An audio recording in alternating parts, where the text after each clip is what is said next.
Hey, what's up guys? Mass Mechanics here and welcome back to the channel. Today we're going to talk about our Super Duty build we did here a little bit.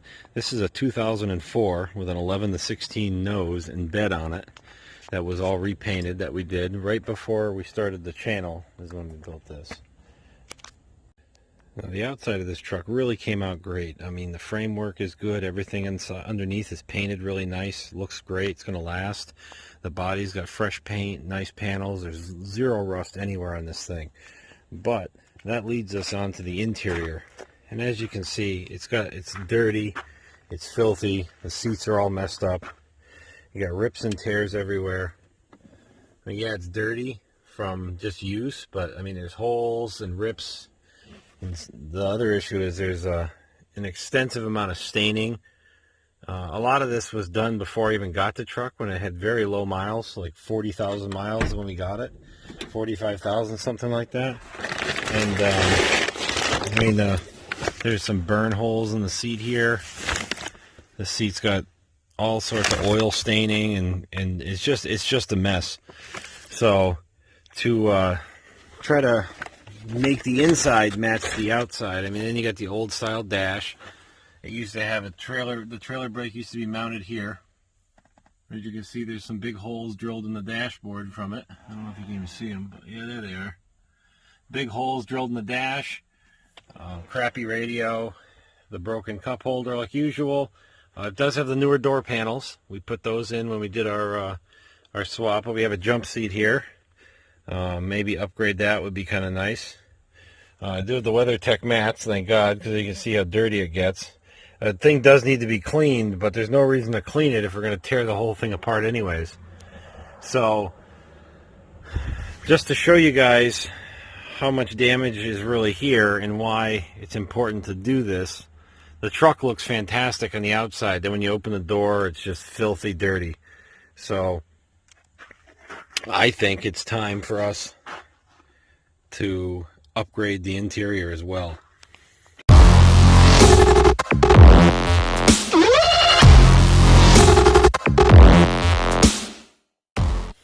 Now that the outside of the truck looks so good, I think it's definitely time to get onto this interior. I mean, the seats are all stained, really dirty. They're ripped up. They're just trash. It just does not feel as good as the truck looks on the outside. Got this old style dash. I mean, it did its purpose for what it is, but the newer ones just look so much nicer.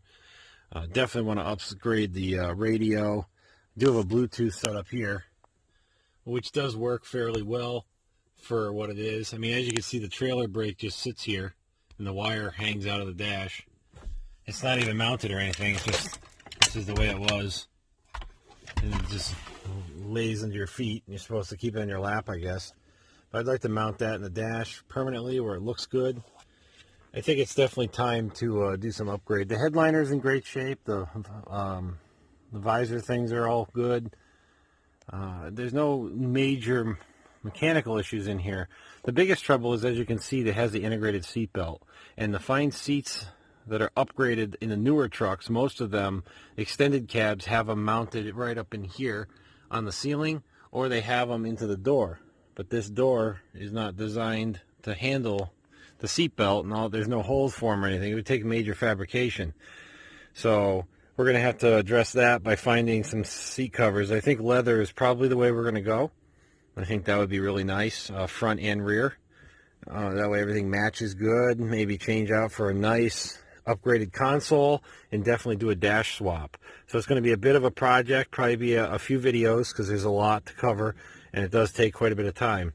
But best thing we can do is get the new stuff prepped and ready, and then we can get it put in. Another thing I want to touch on really quick is I was trying to think ahead when I did the body swap, and I put a handle on that already has a camera integrated, so I can get a camera set up for our new stereo. Alright guys, well, it's dash swap time. Here's our dashboard that I put together. I did it before I had the channel going. It's been sitting here on the back burner for a while. This is out of a 2010, I believe. I had to get some of the parts to fit our 2004 so we can swap this in. One being, this unit here is out of an 05 to 7 for the heater controls. Those plug directly into my 04, but yet they fit the round bezel because the 04 ones are square. I'll show you that once we tear apart the one in the truck. And then I got this bezel here so I could run a four-wheel drive switch out of an 04 style. That's what this is here. And then I got this one to run the airbag shut on and off, which is also what my truck has. So that's what we're going to use. Then we're just going to wire the power plug here. We're going to put a nice radio in. And then you got a cup holder here. These are usually always broken, this one included. But we're going to probably get rid of this and maybe go console. That's what I'm thinking. You also got a power plug here, and then you got a bunch of power plugs in the console. So we might end up getting rid of one of these, changing it around, maybe adding some switches, things like that. There was a trailer brake thing here, but that runs through a module, which is PCM controlled. And since we don't have that PCM, we can't control it really. So what I'm going to do is use my trailer brake controller that fits my truck already and run it in here and mount it in here permanently. So then my trailer brakes are right here and we're good to go.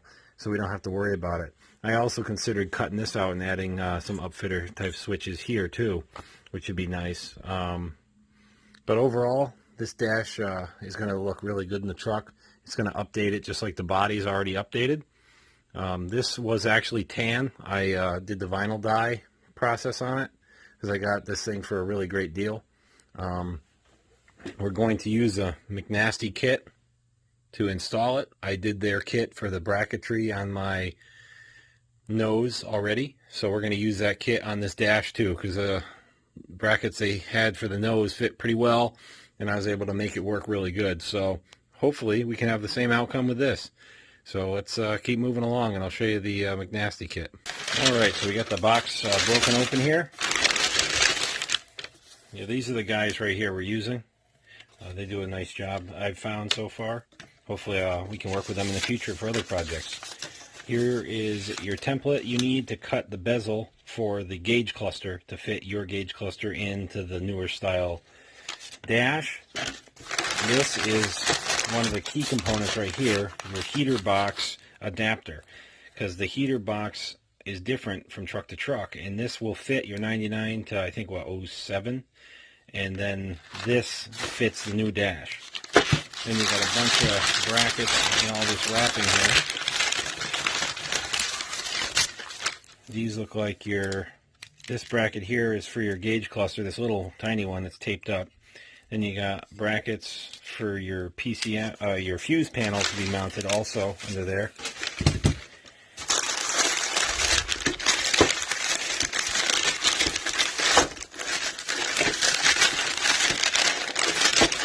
We use heavy grade steel, so it makes it difficult to unwrap with one hand. These brackets here are what mount your column to the new dash. They're like adapter brackets. You got to do a little cutting and adding bolts and things, but these make it so your original column fits the new dash. And then if you want to adjust the steering wheel later, you can to make it look the part. So here's our heater box adapter here. It doesn't seem like there's much to it, but in reality, it took a lot of time, I'm sure, to engineer something like this. There's a lot of bends and folds and to make it fit just right. So that's cool. I'm glad somebody took the time to make something nice instead of using heater hoses and garbage for a dryer. It'll give you lots of bolts, nutserts. You need to have a nutsert tool to do this. I picked one up a long time ago.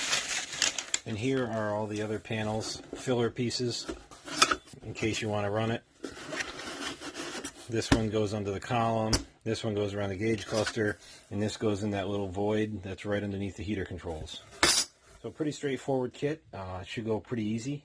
Probably put a little bit of paint on some of this stuff just to keep it all good to go. And let me keep moving along.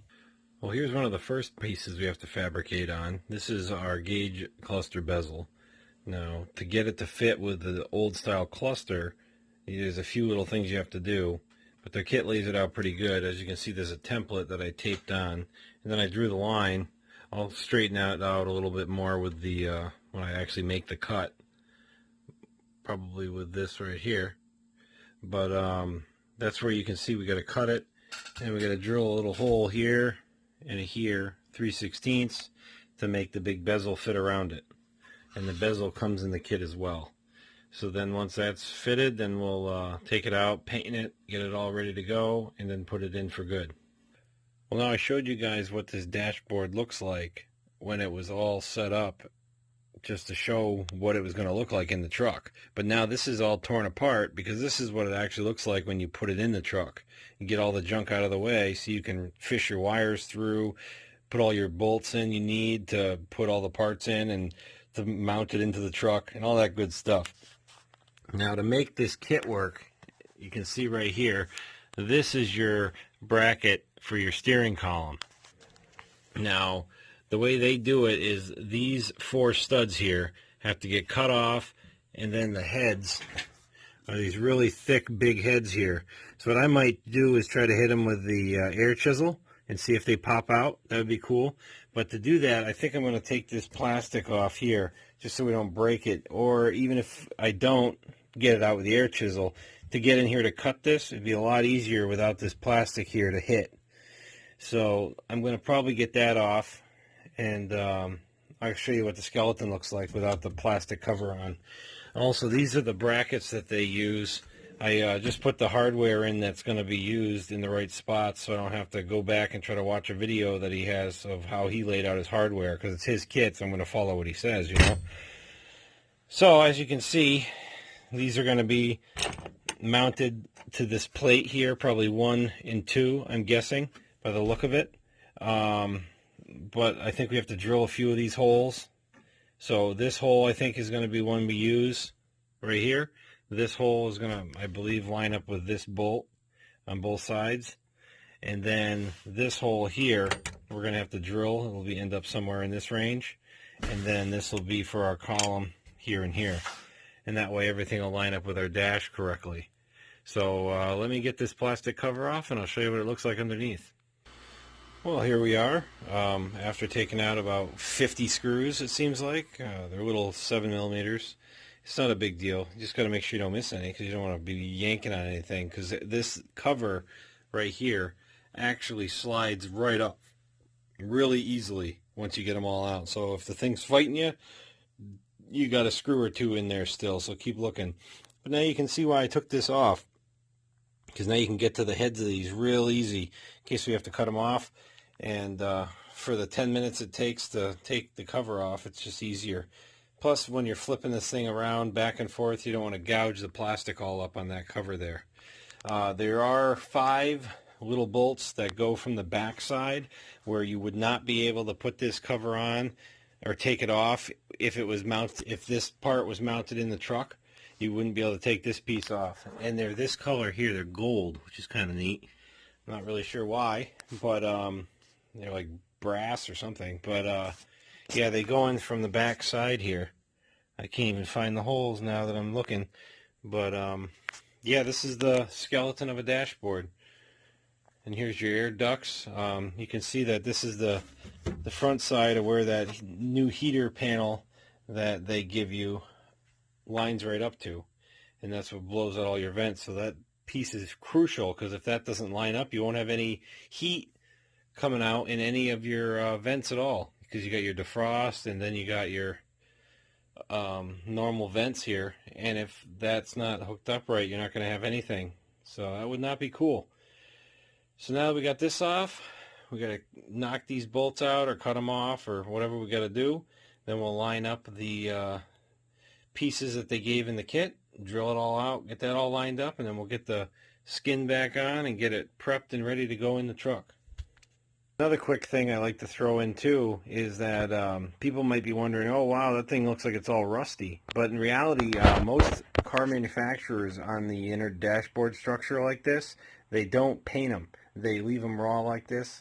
This is a normal condition dashboard piece out of any pickup truck, car, whatever. It just, most people never see it with the skin off, so you never know that it actually looks this way. But they usually do not paint these in most cars that I've seen anyways, or trucks or whatever. So just to be aware if you're ever going to tackle this and you see something that looks like this where, oh, it's got some little bit of surface rust on it, but that's actually normal because they don't come coated from the factory. All right, well, we got our brackets on, we got those studs cut off, and we cut the ends off on the back side here too. We had to drill a hole here. This is a we had to drill a hole here. This is a factory hole that you use as like a alignment hole. Then you have to drill this one, and then this sits here. And then your column is going to bolt here, and it's going to bolt to this one. So once you bolt it in here, there's about an inch of travel. So to figure it out, I went and watched their video on how they were doing it, and I looked at this hole and how it lined up with this, and I did it exactly the way they did theirs, in the like exact same spot, because you could almost see the metal right here, but you couldn't, like it was a clear hole, and that's how I knew I had it where it should be according to what they did, because obviously they engineered the kit, so if I copy the way they did it, it's going to be pretty close. So at least that got me in the ball game, and then I drilled these and bolted them in. So we're good to go with this. Let me get the skin back on and start building the dash so it's getting ready to slide in the truck. And just to show you guys, when I say that this thing literally just like falls on, just with one hand, see it's totally off, and you can literally slide it right on, and then it lines right up. See, boom. Like it's really that easy to get these dashboards apart. So you don't be too intimidated. I mean, obviously the wiring, if you're not that good at it, maybe be a little nervous, but the actual structure of this thing is super easy to work with, super easy to handle, and it's not overly delicate like a lot of them. You know, this thing's pretty hardy. It's not going to crack easily, so you can take it and go to town on it, and as long as you're not being stupid with it, you'll be fine. So let me get all those hidden fasteners in the back in, like right here, there's one, and on the other side on the bottom there's a couple. There's, what I say, 5 of them. So I'll get those in, then I'll start putting all the ones in the front here, and then start making it look like a dash again so we can get it in the truck. Well, again, guys, thanks a lot for watching. We got everything prepped here on this dash to get it ready to go in the truck. So the next step is going to be ripping everything out of the truck and get going on that. So if you guys haven't already, please subscribe, hit that like button. You can also check us out on Instagram and on Facebook. We're the Mass Mechanics.